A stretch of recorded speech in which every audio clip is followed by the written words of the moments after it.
Alrighty, ladies and gentlemen, boys and girls, how's it going? Today I'm going to start something a little bit different. I'm doing something called the Top 10, which is going to be sort of a questioning episode.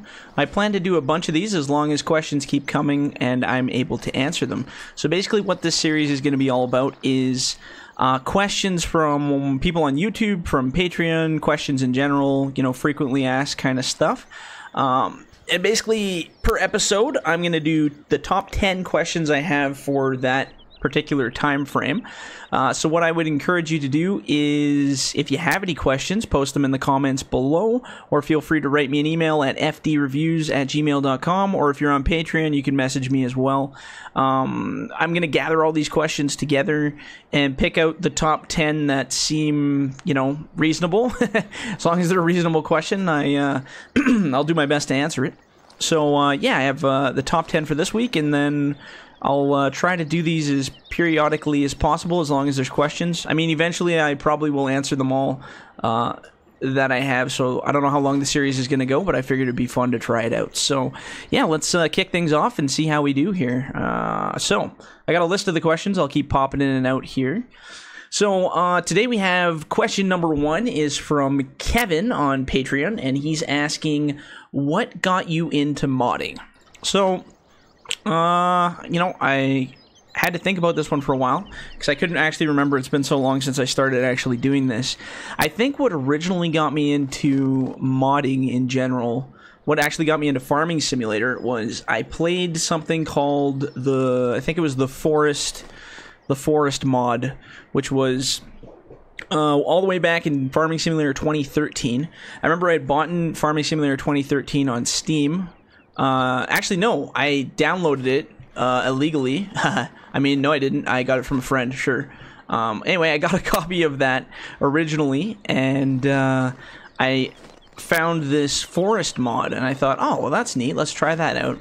And after spending probably a couple months of pissing around, I became so addicted to logging in Farming Simulator 2013 that I loved it. I thought it was so cool to do. So, yeah, I decided, screw it. I'm gonna, you know, play the hell out of this all the time. So I went and finally bought the game, stopped being a cheap, broke student there, and I went and purchased 2013. And then once I finally actually got that all up and rolling and working, I put all the mods on, and I played it for a really long time. But the problem was, when I started playing the game, they didn't have forestry equipment that was super great. It was kind of, you know, it was really glitchy. And, I mean, I didn't mod then. I never modded for Farming Simulator 2013. I just assumed, well, somebody tried. So what I did is I emailed these modding teams, and I begged them and bugged them and said, oh my god, could you make this machine? Or, oh my god, this thing would be so great if you were to make this. You know, this would be so great if you were to make this. Try this, you'll love it, blah, blah, blah, blah, blah. Of course, naturally, I either got the response, yeah, no, it's not going to happen, or we're not interested. So when Farming Simulator 2015 came along, I saw that they put in processors and they did a lot better work on the forestry equipment. Unfortunately, it was still missing that Canadian element, you know, the forestry equipment that we have here. I mean, like I said, I was working at the mill at the time too, so I'd already had an interest in logging equipment. So watching that logging equipment work around the yard, the button tops, the loaders, that kind of stuff, really got me interested in you know, logging in general. So when I was playing 2015, I thought, oh man, I'm like, how come nobody's ever made a button top? Or, you know, how come nobody's ever made a loader that picks up logs like a normal loader? So I actually originally contacted the guy who made, there's a book called Farming Simulator Modding for Dummies. And basically it's a modding book. So I went and bought that. It was on Amazon, I remember, because I wanted to learn how to make my own mods and put them in the game, right? So I went and I bought it, and I actually ended up emailing the guy who wrote the book and put it on Amazon. And I bugged him probably to the point where he blocked me from talking to him, I'm pretty sure. Asking him modding questions about stuff that wasn't in the book. And I just kept bugging him, going like, well, how do I add this? Well, how do I add this? If this doesn't work, how do I add that? And I drove him so bonkers that I'm pretty sure he just X'd me out as a human being for the time being. But during that, I learned a lot of stuff about modding, and I started applying it to it. Now, granted, my early mods were some of the most atrocious, disgusting, copyrighted, ripped-off pieces of shit I've ever seen, and everybody knew that at the time. But due to that failing and making those terrible mods, it enabled me to actually learn how to do it properly by failing so hard on some of those. One thing I did get popular for was maybe not making the best looking mods, but I made the best functionality mods. My machines were able to pick up the most logs. They were able to handle the logs the best, but they looked like a Lego's turd. Basically, they were really not pretty machines. So yeah, that didn't go over super well with the community, and I was definitely guilty of stealing lots of people's parts and pieces and making them into my own machines, and you know. I had lots of battles with other modders about, you know, different stuff there. But in the end, we all ended up getting along, and it turned out really good. And now everybody's just kind of going forward, doing their own thing. So without going too far on that question, that's what got me into modding, was the original Farming Simulator 2013 with that logging mod, or forest mod, which was made by... I don't know actually who made that. I never looked into it. Some German company or German guy made it, but amazing mod. It was exceptional, and it definitely got me onto the train for doing it. And then ever since, I've been modding consistently and growing and learning and still failing at certain things and improving at others. So it's a long journey, but we're getting there for sure. So yeah, that would be the answer to question 1 in a very long-winded version. So question number 2. This is actually related to that. So this is from Teo on YouTube, and he's asking, would you ever do tutorials to teach modding to other people? So I've been asked this a gazillion times before, and I've said I'm not a big, like, personally in my own life, I like teaching people. I like being thorough. I like going over stuff. I really do enjoy teaching people in person. As far as YouTube tutorials and teaching people that way, I'm not super interested in doing that. I wouldn't mind teaching other people that I work with, like other, you know, FDR member kind of guys. If they have questions, I'll do my best. But when I get into a modding mindset, I do things very differently than other people do, and I do things in a very particular way that only I tend to stick to. So I could teach you the technical way to do something, but it's not always going to work that way, and there's got to be a million different ways to do stuff. I mean, like, I'll make a machine in a game, and you know, I can teach you one way to do it, and it'll work. But if you hit a problem or you want to change something on it, you might have to go back and change the entire way that you built that and redo it in a different way, right? There's lots of many different factors that kind of determine a machine's ability to, you know, exist and work functionality-wise. So, yeah, I don't know, to answer that question, I guess, if you had a question specifically that I could answer, I would probably say, yeah, I'll tell you what it is, or tell you, you know, what about it. There's tons of modders out there that have put out excellent tutorial videos teaching people how to, you know, build their own maps or build their own machines or add things.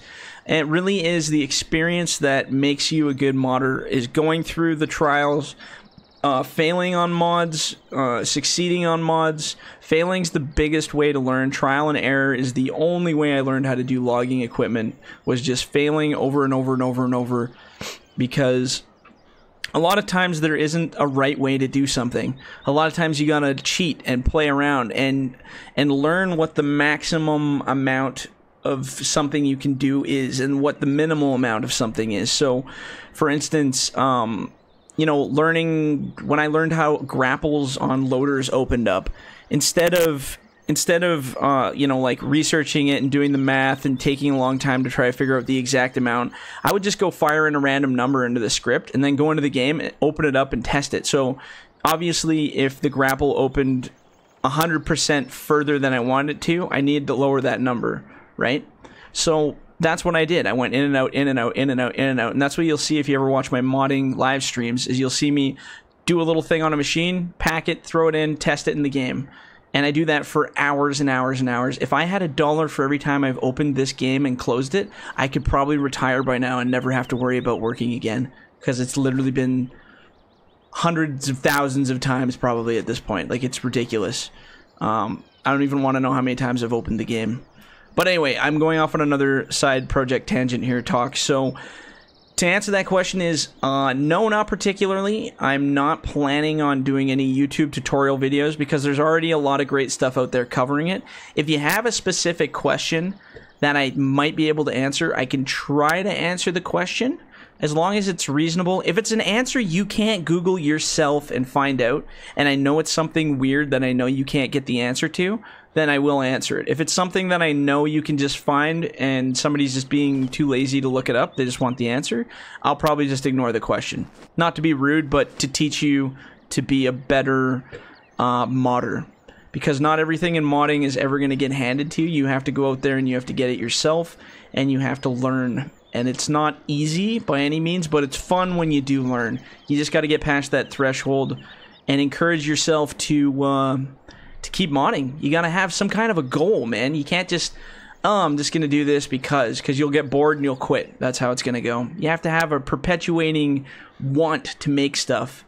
And that's what keeps me going is as much as fun as it is getting, you know, support from Patreons and having a YouTube channel and doing all that fun stuff, that's like 5% of it for me. I really don't, and maybe that's why my YouTube channel isn't so great, because I don't really care about how well a YouTube channel is doing. I don't care about how well, you know, my fan base is, because that's not what it's about for me. I started this with the intention of becoming really good at making stuff for myself, and that's how I've always done it, and that's the reason it's become as successful as it is because I don't care what other people think.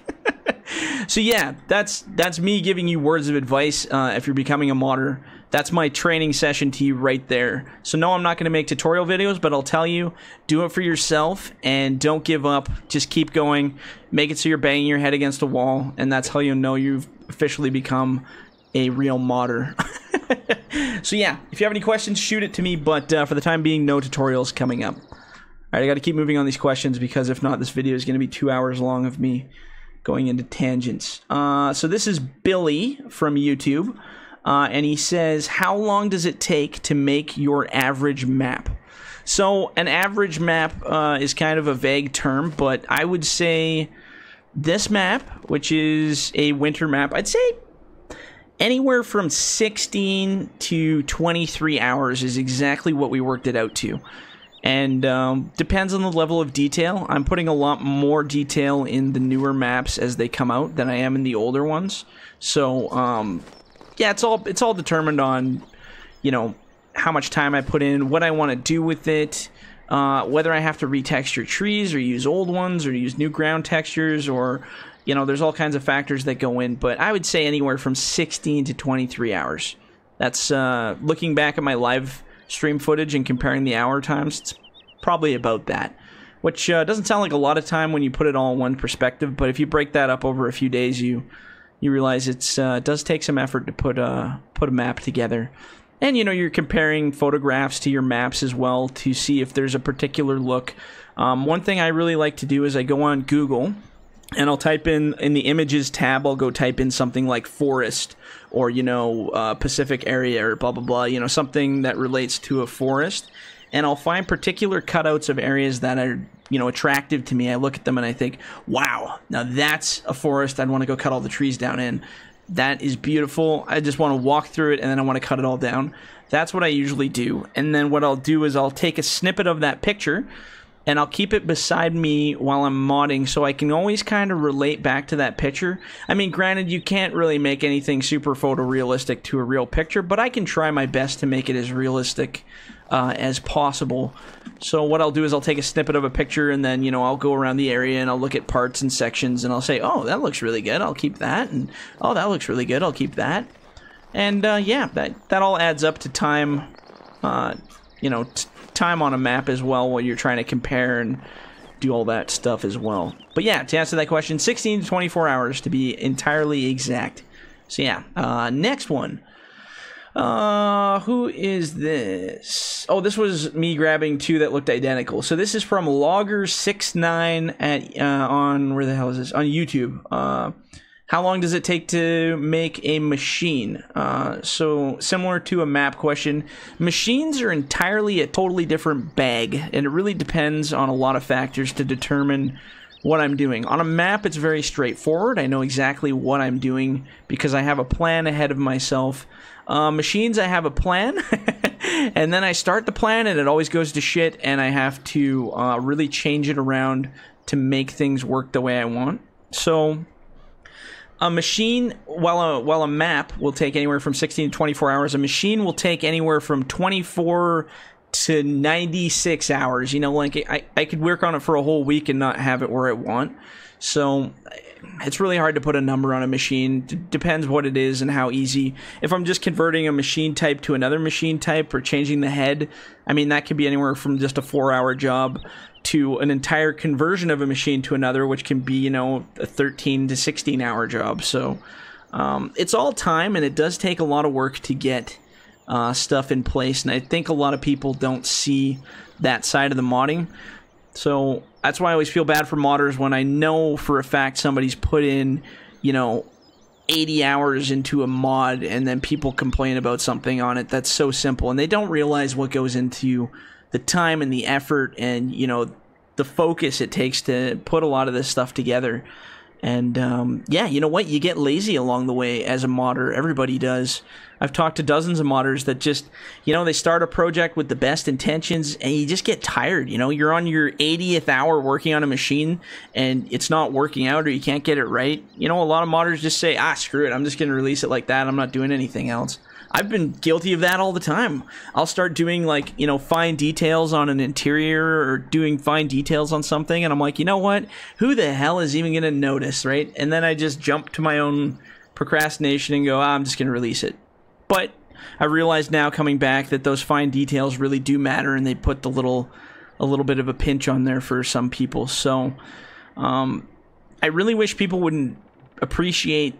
And I'm not saying nobody does, because there's a lot of guys out there who really do appreciate the time that modders put into stuff.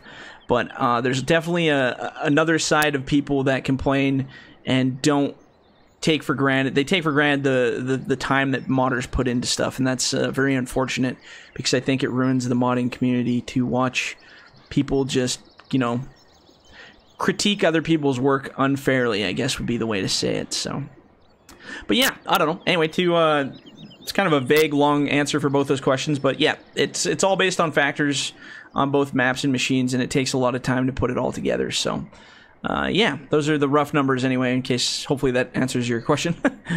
Next up, what do we got here? So this was from Taylor on Patreon, and I've answered this question several times, but I'll explain it now that I'm actually in-game and I can show you live here. So why do the machines... or the machine heads delay / drag behind compared to the Giants in-game ones? And I'm going to show you right now what he's talking about. So here is a prime example. This is the machine in question here. So now what you'll see and what he's talking about is the delay on the head. So I wish I could point with my fingers, but I can't. So you see the grapple, when I drag it, how it kind of separates, it comes off of the head. See how it's halfway apart? It's got that weird kind of delay on it. Same with going forward and backward. I don't know if you can see that very well. And what that is, to basically put this, and I put this a few times and I keep trying to put it in an easy way. Underneath everything you see in this world right now with these machines, there's a whole nother world of physics happening and calculations and math, and I'm going to turn that on so you can see it. So what this is something called wireframe mode, which allows you to see the physics being rendered as they are right now. So all these little fine hairs that you see, these yellow hairs on the ground here, actually if I turn this, it might be easier to see. So these little hairs, these are all physical points on the ground of interaction for the game to pick up on.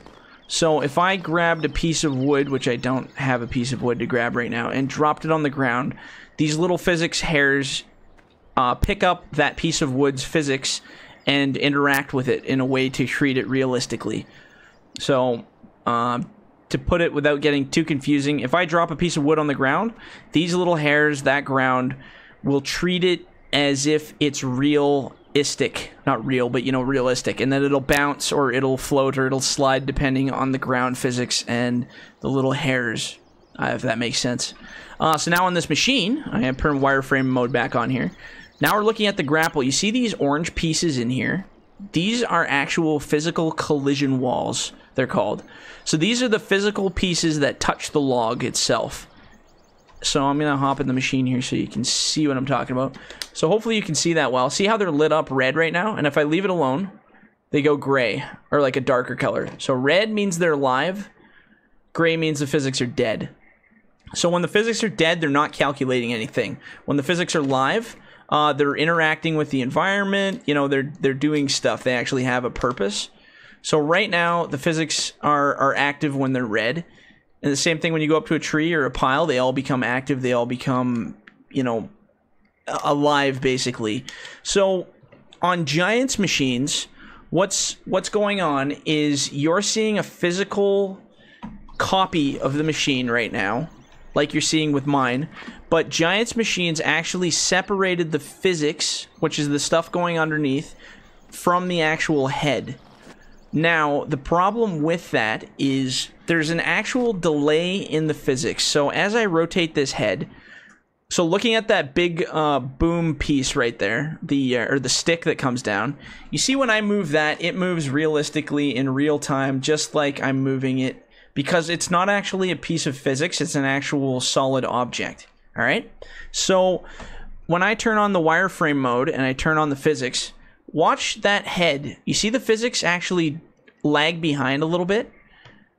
So what's happening is our computers, or whether it's the engine, whatever the case, is not actually able to render the physics in real time because it would require a very intense amount of processing power, more so than this game would be able to render onto a graphics card or render onto a normal computer. So what's happening is this physical object is actually being pre-calculated by your computer so that it can, like ahead of time, so that it can run all those commands ahead of time without crashing your computer from trying to do it all at once. Because there's thousands and thousands of, let's see if I can pull up the, can you see it on here? Probably not. Okay, well, these are just separate things, but all these things are calculating all the time, all these numbers.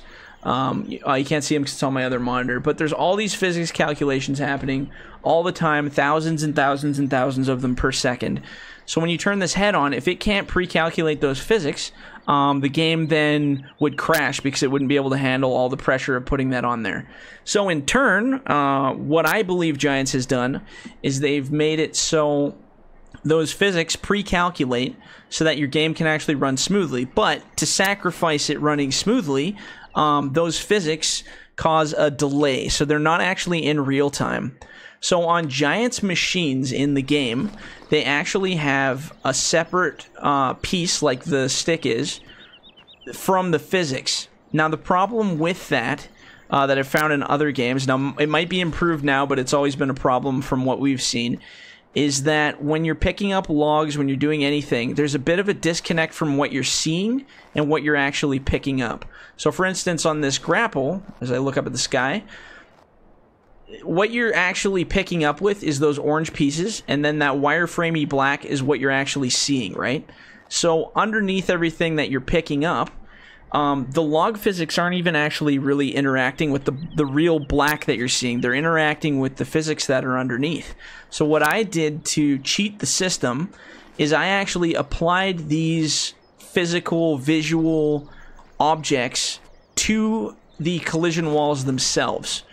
So in turn, you have an exact one-to-one pickup rate. So when I go to pick up logs, whatever I'm seeing here is exactly where the physics are calculated. There's no delay, there's no lag, there's no picking up stuff with the head off an inch or two, and it looked really weird when you were running it before. So the sacrifice is, I now have a delay, like a lag delay on the head, because those are the real physics that are actually happening.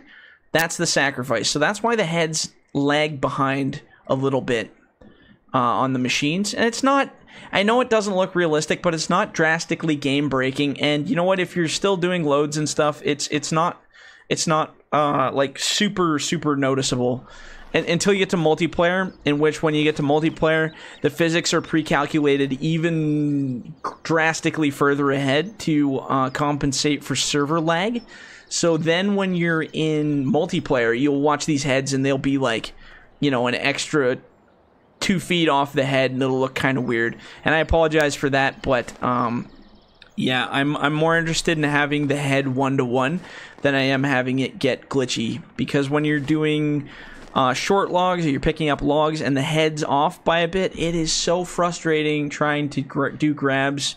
And I have previous videos showing the old style heads versus the new style heads, and it is such a drastic nice difference. The only downfall is that you do see a bit of a head lag on there, and it's the same with the processor as well. So I know that was a really long explanation, but I hope that kind of describes what I'm talking about. So the reason I do it is so that you have a perfect 1-to-1 grab with objects, as opposed to having a delayed head, or one that causes the logs to look like they're not being grabbed by the grapple properly.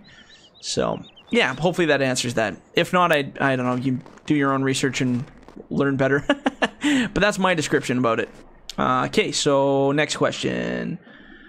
Oh, this is a good question. Why don't you use real-life logos on your machines like John Deere, Tiger Cat, or Cat?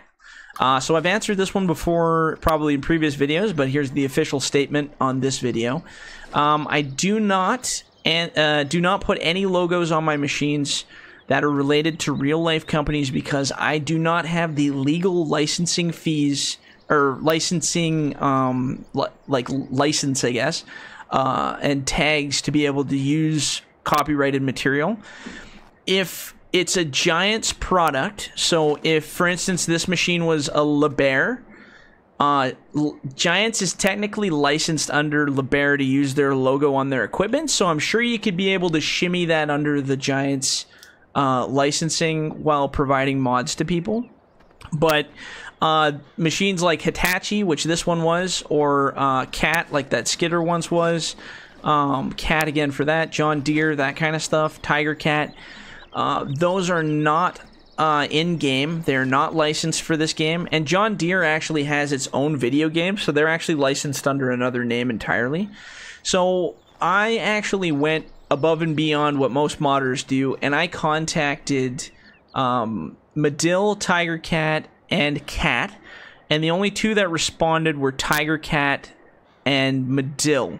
And I asked their company reps and their legal side, attorney side of things, if it was okay for me to use the logos from their machines in, you know, building this FDR project, because FDR Logging got a lot bigger than I thought it was going to be, and I didn't want some lawsuit come flying out of left wing because I was using, you know, equipment that wasn't properly licensed or whatever. So I asked their lawyers, and they said, the response I got from Medill and Tiger Cat were pretty much the same, saying, no, you basically can't. The body types themselves are not technically trademarked, so they didn't care about me using the body shapes. They don't want any kind of relation to any kind of branding, so no logos. Any icons that resemble their icons. So Tiger Cat's just a title. John Deere, for instance, uses the little deer on the front of their thing. I'm sure you could turn it into a moose or something like my friend Curtis suggested to get that maybe out of the copyright world. Kind of like Grand Theft Auto does, where they make, you know, fake versions of cars and call them their own. That's basically what I've started doing with all my machines now. And like I explained in that developer update, I started calling them, you know, their own name brands with my own logo on it. That way I can kind of skip across the copyright side of things without getting any trouble. So yeah, to answer that question is, I did inquire, like, I'm not lying, I did inquire with both Tiger Cat, Medill. I tried the other ones, but I didn't get a response from them. But I assume they're all under the same legal umbrella, so... yeah, that was a big 10 no on the getting official logos on equipment. And I know there's tons of modders out there, both on Patreon and on mod sites, that apply the logos. And if somebody takes these machines and personally applies the logos for their own entertainment, that's entirely on you. I'm hands clear of that. If you guys want to edit the textures and the bodies and add your own logos and own equipment titles, that is entirely up to you and on you if there's any kind of legal action, which I highly doubt there ever would be. But me as a YouTuber and becoming a bit of a bigger company kind of deal now, I gotta make sure I cover my butt here. And I'm gonna honor the wishes of both Badil and Tiger Cat that asked me specifically not to include those logos on there. So I said, absolutely, yes sir, I will not do that. They said it's a very cool game and they love that I'm trying to help them by branding their machines and stuff, but they said as a legal standpoint, it's better if you just don't do it. So yeah, to answer that question, that is why I don't do it. I'm not just doing it because I don't want them to be branded. I would rather have these all marked out just like real life because they look really cool the way they are. But unfortunately, I am sticking to the rules, and that's kind of how it's going. So yeah, that kind of answers that question. Number 7, will you be making mods for Farming Simulator 2019? This was by a few people on YouTube. So I'm not going to go into a big in-depth because I actually made a whole post, like a video about 2019 and my plans for it. So quick answer, yes, if it's good, I will be moving on to that platform to build mods for it. If they don't have logging for some odd reason, or there's horrible issues where we can't get equipment working, then I will stick to 2017 until it's corrected. But yes, I will be moving to the next platform as I do see a benefit in upgrading to a better engine if there's such a thing, or better technology. So yes and maybe in the same answer. Question number 8. This was from Tyler on YouTube. Will your mods always be public, and why did you stop having them public for a while? Good question. So yes, going forward, all of my mods, as long as I'm a modder and don't die or quit, I will be making them public. They will always go to Patreon first for beta testing, as they are the people who do the donations and support it. But yes, going forward, they will always be public, and that is pretty much guidelines of Giants. Now, to the other side of the question, why did I stop? And I did for a while, where I said, screw it, I'm not making mods anymore for public. And the reason I stopped was I was pretty pissed off and frustrated with the amount of feedback I was getting from people that was really unhelpful and just downright awful for a while. And it kind of ruined my modding spirit.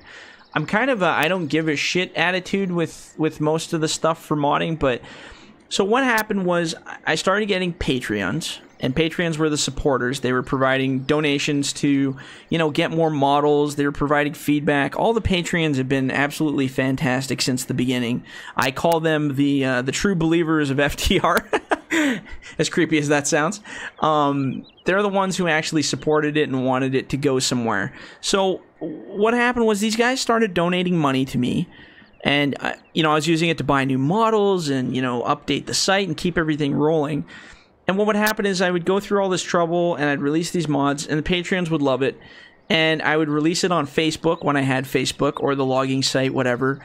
And man, some of the feedback I got from the trolley people was just downright shitty. And I'd read this stuff, and I try not to take stuff personally because I just don't care. But it felt like, I got all these people in Patreon who are being so supportive and so awesome, and they just want to push it. And now I'm giving the same stuff that they made possible to people who just want to trash talk it, and they're terrible. And it just made me feel really, really pissed off, I guess would be the way I'd put it. So, yeah, I made an announcement. I said, you know what, I'm not going to do this anymore. I'm like, if you guys want to support FDR Logging, I said, become a Patreon to show that you're actually doing it. I realize it came off sounding like a big money grab, and that's not what my intention was, because I don't care about money in this game. It came off like I was trying to, shadow all my mods and force people to have to, buy mods, and that was the only way to get them. And I was just like, oh man, this is not my intention, at all, to cause this kind of, interrupt in things.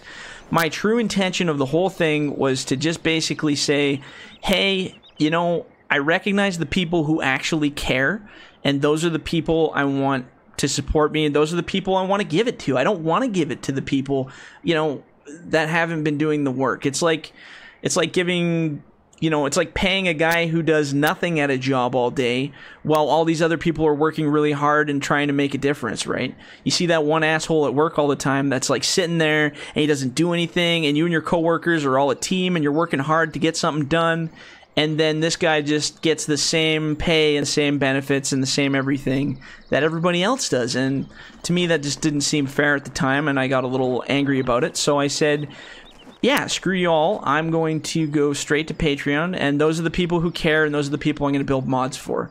Even if they're not giving me money, I was still going to just pick that group and stick to them. And that was my reasoning behind it. So that's why I was a little bitter about the whole modding thing, and that's why I made that announcement.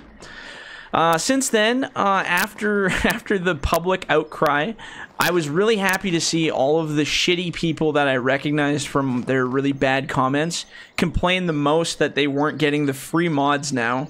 That made me so happy that I danced a little bit on my own shoes. I thought it was so funny, because all these people who were so privileged in getting all of this equipment for free off the backs of Patreons that were complaining, complained even harder. So first I'd release a mod when it was free, and they're like, it's the shittiest mod ever, you should just go back to being, blah, blah, blah, blah, blah, you're terrible, blah, blah, blah. Then I stop giving the mods. I say, you know what, 2 double fingers to you guys, no more mods for you because you're horrible people. Then those horrible people turn around and go, you can't just stop giving us mods. Those mods are ours. You can't. It's against the rules. I'm going to call Giants. I'm going to... So I'm just dying inside because I thought it was so funny to watch these hypocritical bastards just turn around and, flip the page and say, oh, all of a sudden, I'm not happy about this now. Now that I can't have mods for free and I can't complain. I don't know. It irritated me to a level of which I've never felt about them getting that.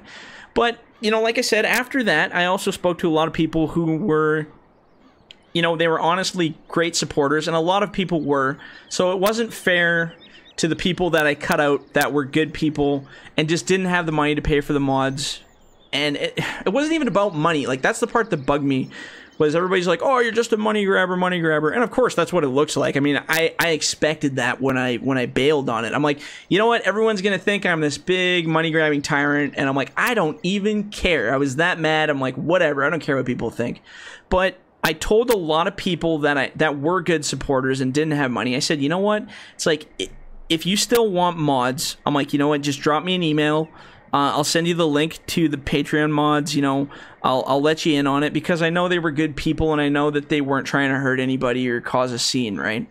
So there was a really large amount of people, I would say upwards of 100 people that I was giving the links to, just kind of outside of the Patreon, because they were really good people and I knew they weren't, trying to cause a scene or nothing, and I knew they didn't have the money to buy it. So I was pretty honest with them and I allowed them to have it.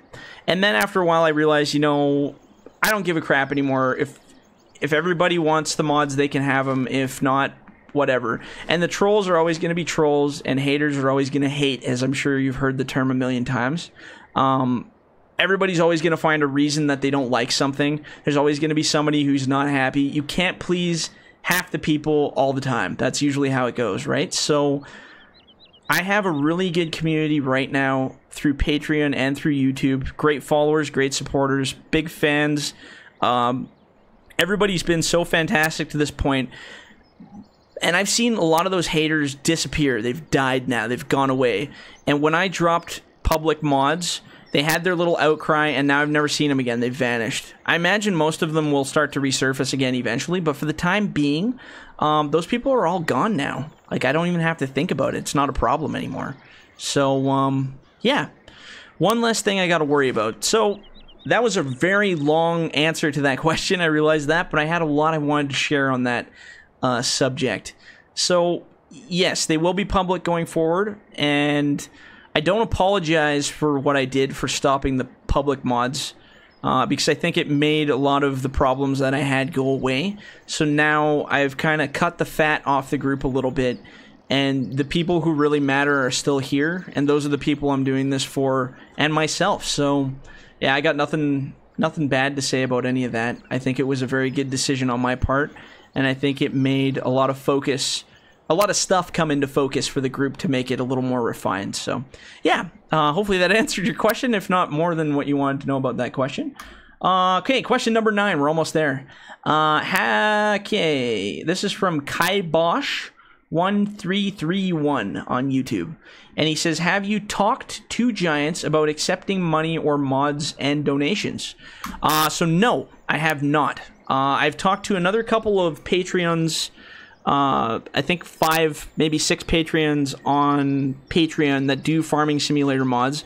I've kind of inquired with them about, you know, legal grounds for what we're doing for accepting donations and what's legal and what isn't. So, like, if you go into the Giants' terms and conditions for modding, basically, they don't want anybody making money off of selling mods, selling their game.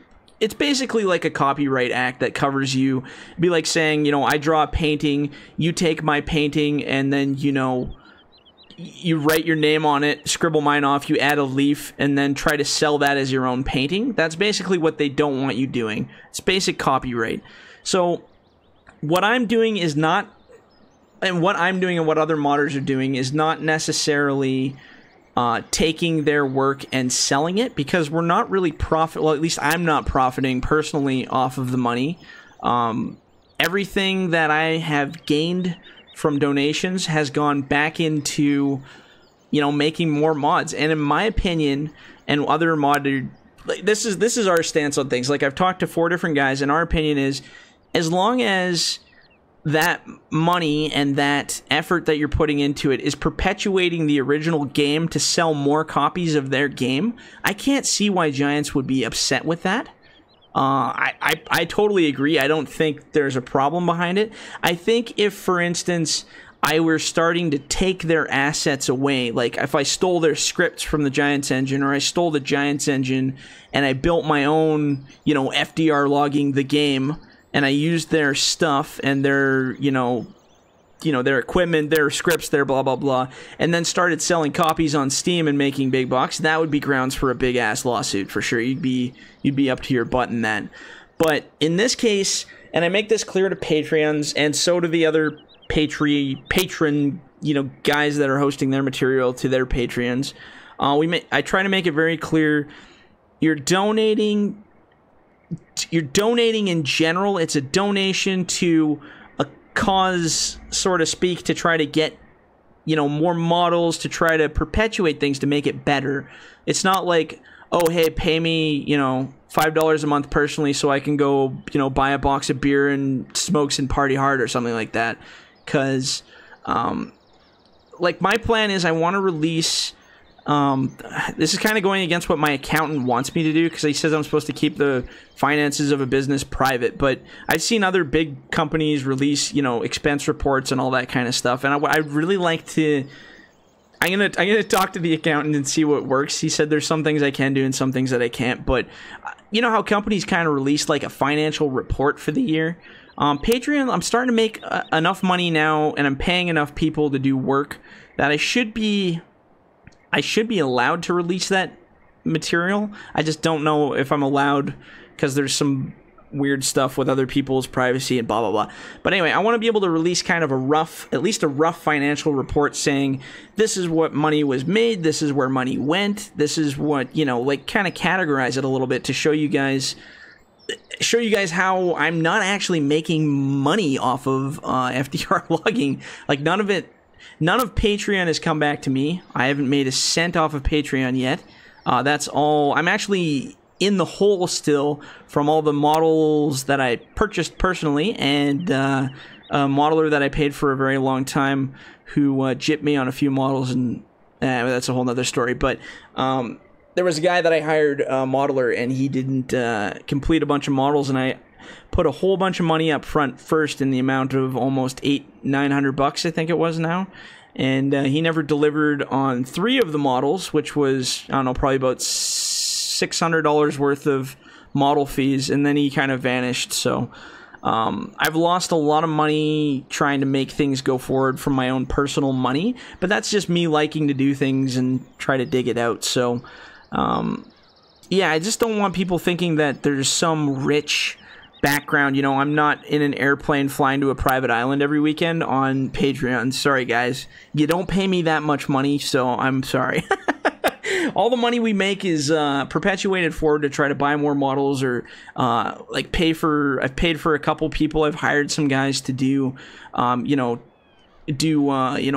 for, background, Photoshop backgrounds and that kind of stuff, like professional guys who know a little bit better, video, audio, codec making guys, all kinds of stuff like that. And yeah, it's worked out really well, and it's kind of made the whole brand and the whole thing move forward a little bit more. So I appreciate all the help that Patreons have given me for that. And yeah, that's kind of how we cover it for donation-wise. So we're all just kind of hoping that Giants is okay with it. I've emailed them before and asked them to give like an official statement on whether Patreon is okay. And like I tell everybody, if Giants were to call me tomorrow or email me tomorrow saying, Jordan, you need to stop what you're doing. We don't want you taking donations for your modding. If that's what they would email me or call me about and say tomorrow, then I would stop. Like, that would be the end of it. But so far, nothing to date has ever surfaced saying, hey, we're watching what you're doing and we don't like it, so stop. If anything, I can't get, I wonder how many copies of Farming Simulator I've sold because of FDR logging. Like, I would love to know that statistic. I'm sure there's no way to track that, but I guarantee I have gotten more people interested in this game just for the logging side of things and the maps than they would have sold without it. So if anything, from Giants' perspective, they're probably looking at the stuff I build as a statistic to help sell the game. Like, if anything, it's like a free promoting tool. And if I'm making donation money to help perpetuate that, I don't see what the problem is. It's a very gray area that nobody has given an official statement on. So until somebody actually gives an official word from Giants saying, hey, we know what you're doing on Patreon and we want all of you to stop, or we're going to seek legal action against all of you or something. Yeah, until that happens, I'm going to keep doing what I'm doing. And yeah, if you listen to this and you want me to stop, just tell me and I will. That's pretty much how that goes. So, all right, last question. I'm sorry to keep these so long and winded, but hopefully you're listening and having a good time here. Number 10. Who's this? This is from Tam's Farm on YouTube, and he says, will you make a mod for me even if I pay you for it? Okay, so this is good, and the reason I grabbed this question is because I get it quite a bit from a lot of people.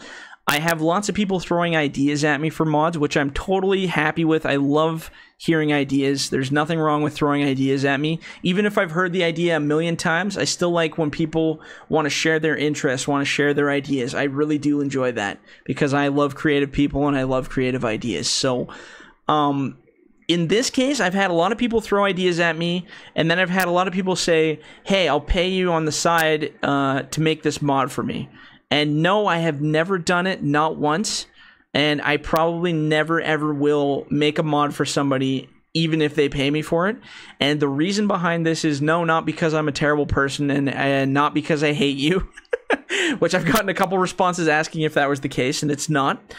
The reason I don't want to is because I build my mods in a very particular way, in a very particular style, and sometimes I like to do things for me most of the time. So if you bring up a mod and it's like, oh, I want to get this particular loader or something, and I already have a loader, I'm like, no, I've already built a loader, and I don't want to build another loader. Like, I'm happy with mine. I don't feel a need for another one. And until I get a strike of inspiration that says, hey, Jordan, in your mind, you like this loader, you want to build it, then I'll start to build it. I don't do modding for money. That's not why I do this. I have two full-time jobs and a part-time job outside of what I do here modding. So no, I'm financially stable across the board. I don't do any of this for money, and I never intend to do it for money, because the moment I start doing this for money, it's going to become a job and not a hobby, and it won't be fun for me, and FDR Logging will go crash burning into the ground.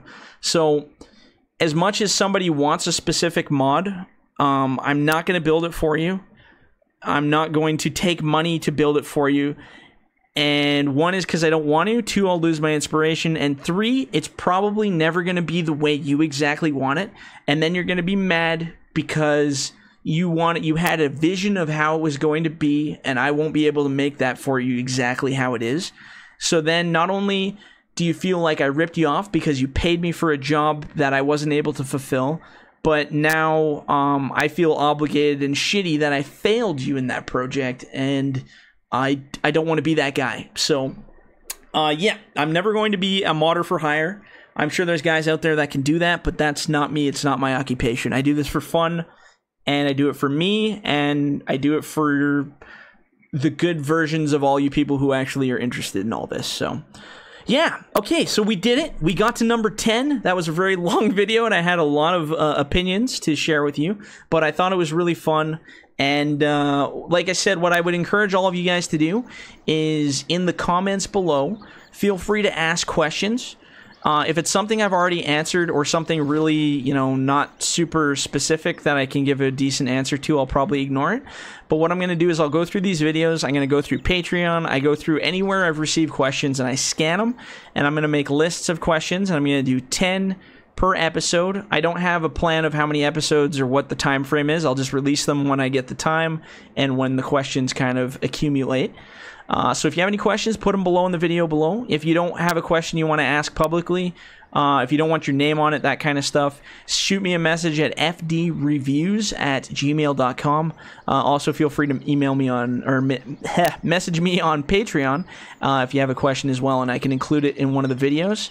If you don't want your name included in the question, just say, hey, I don't want my name included. Otherwise, I will just include the name at the end of it. I just put your first name or whatever the first initial kind of thing, and then ask the questions.